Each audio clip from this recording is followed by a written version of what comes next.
É pregação? É itinerante? Você já tinha esse sonho? Alguém te impulsionou? Como é que foi essa história? Conta pra gente. Na verdade, eu nunca imaginei que eu iria ser um pregador da palavra, né? Eu me entreguei a Jesus e entrei para a juventude da igreja, me envolvia nas atividades da igreja, mas nunca imaginei, até porque eu não tinha a dimensão do que era a itinerância. E eu lembro como se fosse hoje, a líder de jovens, né, que era a nossa líder, hoje é pastora Kátia, na época era missionária Kátia, e ela perguntou aos jovens o que cada um gostaria de fazer. E a minha resposta foi, eu gostaria de fazer com as pessoas o que fizeram comigo. Ela o quê? Eu falei, pregar, falar de Jesus. Mas eu não tinha noção de que pregar seria estar no altar da igreja ou estar exercendo esse ministério, era só falar normalmente de Jesus. E eu comecei a ter oportunidade. Na época era o café amargo, né? O senhor pastor de igreja vai lembrar disso. O que a galera fazia? Você pegava... Quantos jovens tem no departamento? 50. Então 50 copinhos de café. 49 com açúcar e um 100. E a galera tinha aquela fé, aquele fervor. Vamos orar para a casa que está mais necessitada pegar o amargo. E dava certo. Orava e tal, pum, ia lá. Eu comecei a pregar em culto no lar. Ia pregando em culto no lar, culto no lar, culto no lar. Depois eu comecei a pregar nos evangelismos, né, de rua.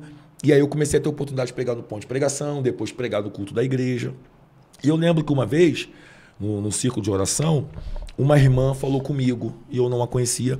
Ela falou assim, esse jovem aí que acabou de falar, eu tenho uma visão de Deus para ele.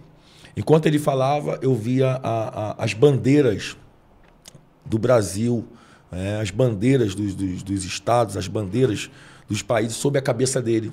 E Deus mandou te falar que se você aceitar, ele vai te fazer andar de um lado para o outro. E a profecia da época é prepara a tua mala, né? E eu agarrei aquilo, acreditei naquilo. Porém, a chamada ela não acontece no mesmo momento que Deus fala, né? Então, segui a vida, continuei estudando, trabalhei. Na época, Deus vai falar com muita gente no que eu vou falar agora. Na época, eu comecei a trabalhar como soldador em uma empresa chamada White Martins, que ela ficava na entrada da Washington Luiz. Logo na entrada. Hoje é um mercado açaí, se não me falha a memória. E em uma viagem que eu estava trabalhando em Contagem, em Minas Gerais, eu tive um sonho. E nesse sonho, uma luz abriu, o teto falava comigo. A partir de hoje, eu te desligo daqui. Te chamei para trabalhar para mim e tu não vai trabalhar para homem. Perfeito, liguei para minha esposa, falei com ela e tal, mas não tinha noção. Passou-se 2 semanas, me desligaram da empresa. Falei, rapaz, foi muito rápido. E a caminhada, a chamada não andou e eu tinha compromissos, né? Então como é que a gente faz? Preocupadíssimo, corri atrás de emprego de novo. Na época eu passei no concurso da ferrovia. Lá dentro é maquinista, que aqui é o piloto de trem. Fiz os processos seletivos, passei em todos eles. O processo seletivo na época demorou 1 ano. Mais 1 ano de treinamento. Quando eu entrei na área prática, pronto para me formar, um piloto, né, um maquinista formado, era cristão, seu Quirino. E ele estava me ensinando na madrugada, porque quando a ferrovia está vazia, é o momento de você treinar. E nós fomos para Campos Elíseos. Quando nós entramos na máquina, eu escutei uma voz falando assim, ó, tô te tirando daqui hoje. Quando ele saiu com o trem descarrilhou, o trem caiu. Eu não estou falando que o trem saiu, eu estou falando que ele tombou, ele ficou de lado. A rede caiu também, porque a rede elétrica que sustenta o trem, né? A fiação. De manhã, deu helicóptero, aquela coisa toda, me levaram para o PRH. Mas eu era aluno, então como aluno eu não tinha culpa. O profissional que está executando a manobra, a responsabilidade é toda dele, eu só estou olhando. Resumindo, quem foi mandado embora? Meu Deus. Eu. Não tinha nada a ver com isso.